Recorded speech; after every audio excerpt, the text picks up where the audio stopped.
একটা উদাহরণ দেই শুনেন। আল্লাহর জিকির থাকলে কেমন আল্লাহর প্রিয় বান্দা হওয়া যায়। কেউ জবান বন্ধ রাখবেন না, সবাই বলেন আমার হাতে এটা কি। আপনি আপনার বাবা মায়ের সামনে, ভাই বোনের সামনে কখনো আপনি খারাপ কোনো ভিডিও দেখতে পারবেন না, নাকি পারবেন? পারবেন? পারবেন না। কেন? লজ্জা লাগে, শরম লাগে। যদি দেখে ফেলে আমার খারাপ লাগবে, শরম পাবো। আপনি যখন রাতের বেলা আপনার রুমে চলে গেলেন, তখন আপনার ভাই বোন মা বাবা সবাই যার যার রুমে ঘুমায়, আপনি একাকী আছেন। চাইলে এখন অশ্লীল কোনো ভিডিও, নাটক, সিনেমা অথবা সেই সময় আপনি পর্নোগ্রাফি দেখতে পারেন। কিন্তু তখন যদি আল্লাহর স্মরণ মাথায় থাকে, তাহলে দেখবেন এই জিনিসটা আপনাকে খারাপ কাজ থেকে বাধা দিবে। তখন যদি আপনি ভাবেন আমার এই একা রুমে আমার বাবা মা ভাই বোন কেউ হয়তো আমার কর্মকাণ্ড দেখছে না, কিন্তু আমার এই একা রুমের সকল কাজকর্ম যিনি দেখছেন তিনি কি? এটা কার জিকির? কার স্মরণ? আল্লাহ তাআলা বলেছেন, এটাও হাদিসে কুদসি। আল্লাহ তাআলা বলেছেন ওয়া আনা মাআহু হিনা ইয়াযকুরুনি, আমার বান্দা যখন আমাকে স্মরণ করে তখন আমি তার সাথে থাকি। ইন যাকারানি ফি নাফসিহি যাকারতুহু ফি নাফসি, আমার বান্দা যখন আমাকে মনে মনে স্মরণ করে, আমার বান্দাকেও আমি তখন মনে মনে স্মরণ করি। সুবহানাল্লাহ। আল্লাহ তাআলা বলেন ওয়া ইন যাকারানি ফি মালাইন যাকারতুহু ফি মালাইহুম খায়রুম মিনহুম, আমার বান্দা যখন কোনো ভরা সমাবেশে, ভরা মজলিসে আমাকে স্মরণ করে, তখন আমি আরো উত্তম কোন সমাবেশে আমার বান্দাকে আমি স্মরণ করি। সুবহানাল্লাহ। শুধু তাই নয়, ওয়া ইন তাকাররাবা মিন্নি শিবরান তাকাররাবতু ইলাইহি যিরাআন, আমার বান্দা যখন আমার দিকে এক বিঘত এগিয়ে আসে, আমি আমার বান্দার দিকে তখন এক হাত এগিয়ে আসি। সুবহানাল্লাহ। আল্লাহ তাআলা বলেছেন ওয়া ইন তাকাররাবা ইলাইয়া যিরাআন তাকাররাবতু মিনহু বা'আন, যখন আমার বান্দা আমার দিকে এক হাত এগিয়ে আসে, আমার বান্দার দিকে আমি তখন দুই হাত এগিয়ে আসি। ওয়া ইন আতানি ইয়ামশি আতাইতুহু হারওয়ালা, নবীজি বলেছেন আমার বান্দা যখন আমার দিকে হেঁটে হেঁটে আসে, আমি আমার বান্দার দিকে তখন দৌড়ে দৌড়ে আসি। আল্লাহ তাআলা বলেছেন বান্দা তুমি আমার জিকির করো, আমিও তোমার জিকির করব। ফাযকুরুনি আযকুরুকুম ওয়াশকুরুলি ওয়ালা তাকফুরুন, তুমি আমাকে স্মরণ করো, আমিও তোমাকে স্মরণ করব। আপনি যদি আল্লাহর জিকির নিজের মধ্যে ডেভেলপ করেন, সকল গুনাহ থেকে আপনাকে যিনি বাঁচিয়ে দিবেন তিনি কি? কষ্ট হচ্ছে আপনাদের? আর কয়েক মিনিট থাকা যাবে না? পুরস্কার বিতরণী তো সামনে এখনো আছে। আল্লাহর নৈকট্যশীল হওয়ার জন্য 5 নাম্বার, বেশি বেশি আল্লাহর কাছে দোয়া করতে হবে। জোরে বলেন তো কি করতে হবে? আল্লাহকে ডাকলে, আল্লাহর কাছে চাইলে আল্লাহ কি ডাকে সাড়া দেন না? দিবেন কিনা? সন্দেহ আছে আপনাদের? ইউনূস নবী তো ডাক দিয়েছিলেন কোথায়? মাছের 3 অন্ধকারে পড়েছেন। জোরে বলেন কয়টা অন্ধকার? রাতের বেলা সাগরে পড়ে গিয়েছিলেন। একটা অন্ধকার হলো রাতের অন্ধকার, 2 নাম্বার অন্ধকার হলো সাগরের তলদেশের অন্ধকার, 3 নাম্বার অন্ধকার হলো মাছের পেটের ভেতরের অন্ধকার। এই 3 অন্ধকারে পড়ে গিয়ে তিনি আল্লাহকে ডাক দিয়েছিলেন, লা ইলাহা ইল্লা আনতা সুবহানাকা ইন্নী কুনতু মিনাল যালিমিন। ইউনূস নবী যখন আল্লাহর কাছে ফরিয়াদ করলেন, নভমণ্ডল ভূমণ্ডলের কেউ তার ফরিয়াদ শুনে না, কিন্তু একজন ঠিকই তার ফরিয়াদ শুনেছেন। জোরে বলেন তিনি কি?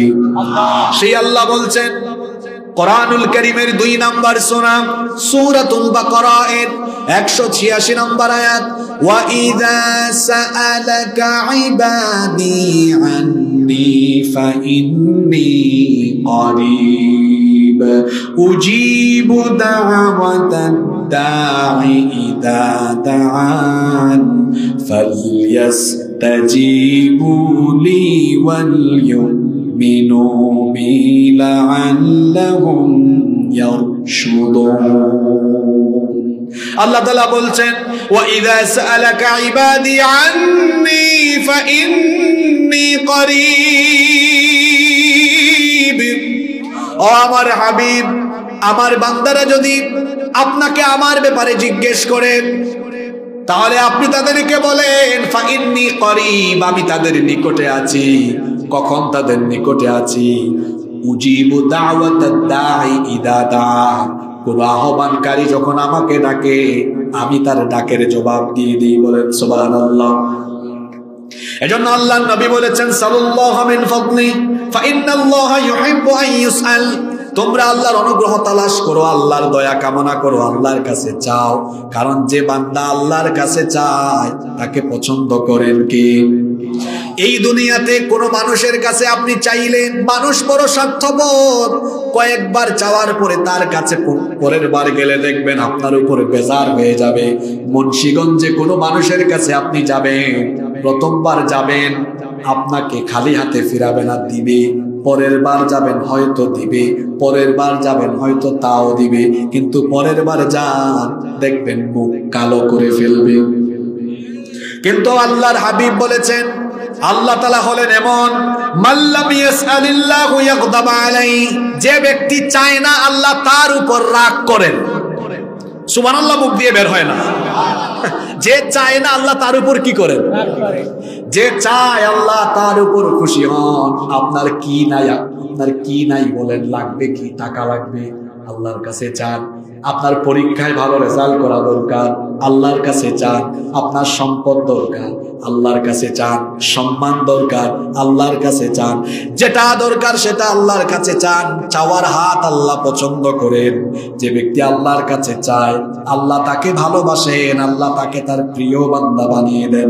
এজন্য আল্লাহ বলছেন ওয়া ক্বালা রাব্বুকুম উদউনি আস্তাজিব লাকুম ইন্নাল্লাযীনা ইয়াস্তাকবিরুনা আন ইবাদাতি সায়াদখুলুনা জাহান্নামা দাখিরিন। আল্লাহ তাআলা বলছেন তোমাদের রব বলছেন তাকে তোমরা ডাকো, তাহলে তিনি তোমাদের ডাকের জবাব দিবেন। দেখেন ইব্রাহিম আলাইহিস সালামের ৮৬ বছর হয়েছে, কোনো সন্তান নাই, তিনি সন্তান চেয়েছেন। ফাবাশশারনাহু বিগুলামিন হালিম। আল্লাহ বললেন আমি তোমার ফরিয়াদ কবুল করে নি, তোমাকে আমি ধৈর্য সহিষ্ণু সন্তানের সুসংবাদ দিলাম। সুবহানাল্লাহ। জাকারিয়া আলাইহিস সালামের স্ত্রী বন্ধা, সন্তান হয় না, আল্লাহ বন্ধা নারীর ঘরে তার দোয়া কবুল করে সন্তান দিলেন। আপনার কি দরকার বলেন? বিপদে আছেন, ইউনুস নবী তো আপনার চেয়ে বড় বিপদে ছিলেন, তার দোয়া কবুল করে বিপদ থেকে বাঁচিয়ে দিয়েছেন কে? আপনি অসুস্থ, চিকিৎসা করেও ভালো হচ্ছেন না। আইয়ুব আলাইহিস সালাম তো 18 বছর পর্যন্ত কঠিন রোগে আক্রান্ত ছিলেন। আইয়ুব আলাইহিস সালাম 18 বছর পর্যন্ত রোগে আক্রান্ত হয়ে গোটা শরীরে যখন তার সংক্রমণ বেড়ে গিয়েছিল তখন দোয়া করেছিলেন ওয়া আইয়ুবা ইয নাদা রাব্বাহু আন্নী মাসানিয়াদ-দুররু ওয়া আনতা আরহামুর রাহিমিন। সুবহানাল্লাহ। তার ফরিয়াদ কবুল করেন নাই আল্লাহ? আল্লাহর নিকটে চলে যেতে চান। দুয়ার এমন পাওয়ার, দুয়ার এমন শক্তি, অসম্ভব জিনিসটাও সম্ভব হয়ে যায়, অসাধ্য সাধ্যের ভেতরে চলে আসে দুয়ার মাধ্যমে। আল্লাহু আকবার। বেশি বেশি আল্লাহর কাছে চাইবেন। এক সাহাবী এসে বলছেন নবী আমার অনেক নিয়ামত আছে, আল্লাহ অনেক নিয়ামত আমাকে দিয়েছেন, কি চাইব? আল্লাহ বলেছেন কিছু চাওয়ার না থাকলে লবণও চাও। সুবহানাল্লাহ পড়বেন না? কেন বলেছেন এই কথা? যে চায় না আল্লাহ তার উপর বেজার, যে চায় আল্লাহ তার উপর খুশি। সুবহানাল্লাহ। প্রতিদিন চাইবেন, প্রতিদিন চাইবেন, সারাক্ষণ চাইবেন, প্রতি মুহূর্তে প্রতি সেকেন্ডে চাইবেন। পারবেন? আল্লাহ বেজার হবেন না খুশি হবেন? যত চাইবেন, যত চাইবেন আল্লাহ তত আপনাকে দিবেন। সুবহানাল্লাহ। নাম্বার 6, কষ্ট হচ্ছে না তো আপনাদের? শেষের দিকে চলে আসতেছি। শেষের দিকের পয়েন্টগুলো কিন্তু খুব গুরুত্বপূর্ণ, খেয়াল করে শুনুন। আল্লাহর নৈকট্যশীল হতে চান, ইস্তেগফাররত তওবাকারী বান্দা হয়ে যান। তওবাকারীদেরকে আল্লাহর প্রিয় বান্দায় আল্লাহ পরিণত করে দেন। সুবহানাল্লাহ।